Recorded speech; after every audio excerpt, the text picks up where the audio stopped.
দেখছেন, এটা আরেকটি সুন্দর কালার।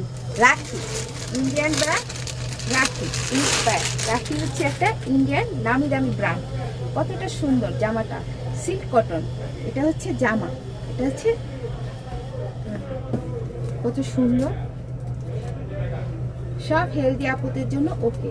ফ্রি সাইজ কাপড় দেওয়া আছে। এটা হচ্ছে পিছনের অংশ, আর এটা হচ্ছে হাতাটা, ওড়না। এটা জর্জেটের মধ্যে, সিল্ক জর্জেট ইন্ডিয়ান, পুরা 5 হাত। এরকম একটা ওড়না থাকলে আর কি লাগে, পুরা জামাটাই স্মার্ট হয়ে যায়। 5 হাত ওড়না, খুব সুন্দর। দেখেছেন জামাটা কত সুন্দর। এরকম একটা জামা হলে ঈদ হয়ে যাবে চমৎকার। এটা ইন্ডিয়ান ইন্সপায়ার রাখি। রাখি একটা ইন্ডিয়ান ব্র্যান্ড, নামি দামি ব্র্যান্ড। এটা আমি খুবই চিপ রেটে ছেড়ে দিচ্ছি। স্ক্রিনশট।